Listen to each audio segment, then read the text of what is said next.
Hello வணக்கம், இது உங்கள் சிவி ஜோன். ஸோ எல்லோரும் எப்படி இருக்கீங்க? இப்போ பார்த்தீங்கன்னா கமருதனோட நேற்று ஃபேன்ஸ் மீட் வந்துட்டு பயங்கர கோலாகலமாக இருந்துச்சு. சூப்பராக வந்து கேக்கு வெட்டினதுலேருந்து அந்த ஒரு கிரீடை மாதிரி வச்ச விஷயங்கள், மாலை போட்டது வேறு லெவலில் மாசான ஒரு சம்பவமாக இருந்துச்சு. வீடியோக்களில் வந்து திடீர்னு நம்ம கானவனத் கொடுத்த சர்ப்ரைஸான விஷயங்கள் எல்லாமே. இதில் வந்து பார்வதியோட ரசிகர்கள் பண்ண சம்பவம் தான் பயங்கரமான மாசாக இருந்துச்சு. அவங்க ஒரே ஒரு ரிக்வஸ்ட் வந்து கமருதனுக்கு வச்ச விஷயங்கள் தான். மறுபடியும் பாருக்கிட்ட சேருங்க, பாருக்கிட்ட பேசுனீங்களா?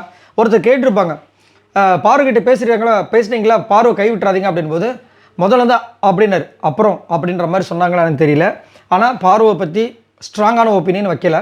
ஆனால் என்ன கமெண்ட்ஸில் வந்துட்டு சொல்கிறாங்க, நம்ம இதுலேயே கூட பார்த்திங்கன்னா, அவங்க வந்து இங்கேயே இல்லை, நம்ம விஜய் பார்வதி அவங்க வந்து அதனால் நாங்கள் இன்னும் பேசலைன்ற மாதிரி தான் சொல்கிறாங்க.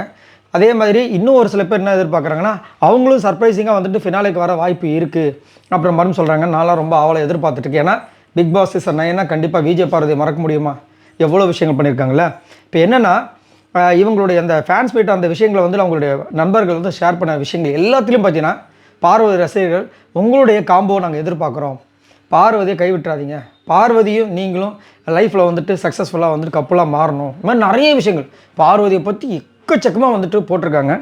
ஸோ இதை வந்துட்டு கமருதி எப்படி எடுத்துகிட்டு போக போகிறார், பார்வதி அதை என்னவா எடுத்துகிட்டு போக போகிறாங்கன்றது ஒரு பெரிய எதிர்பார்ப்பாக இருக்குது. பட் மக்களோட எதிர்பார்ப்பு ரெண்டு பேரும் சேர்ந்து வெள்ளித்திரையில் ஏதாவது ஒரு சீரியல் பண்ணாலும் சரி, இல்லை வந்து ஏதாவது ஒரு கேம் ஷோ வந்தாலும் சரி, இல்லை ஒரு டான்ஸ் ஷோ எதுவும் ஆனாலும் சரி, இதில் வந்தாங்கன்னா கண்டிப்பாக பயங்கர மாசாக இருக்கும். ஏன்னா ஒரு பக்கம் ரெட் கார்டு அப்படின்ற ஒரு விஷயம் வந்துட்டு, அதுவும் அவங்க வந்து கொண்டாடின விஷயத்தெல்லாம் பார்க்கும்போது இவங்களாம் அவள் தான் போல இருக்குன்ற மாதிரி இருக்கும்போது, ஒரு ஃபேன்ஸ் மீட்டே இப்படி இவ்வளோ விஷயம் இருக்குன்னு அப்போ யோசிச்சு பாருங்களேன்.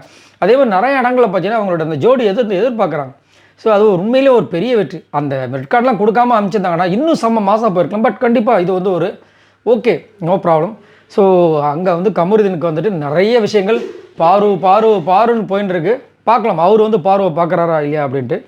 நீங்கள் எதிர்பார்க்குறீங்களா இந்த கப்புள்ஸ், அதாவது இந்த ஜோடி வந்துட்டு இதில் வந்து வெள்ளித்திரையில் எதிர்பார்க்குறீங்களா? அதே மாதிரி இவங்க ஜோடியாக வந்துட்டு ஃபினாலே மேடைக்கு வந்தால் எப்படி இருக்கும்? செம்ம மாதம் இருக்குல்ல. ஸோ இதை பற்றி உங்களோட கருத்துக்களை சொல்லுங்கள். பாய் நண்பர்களே.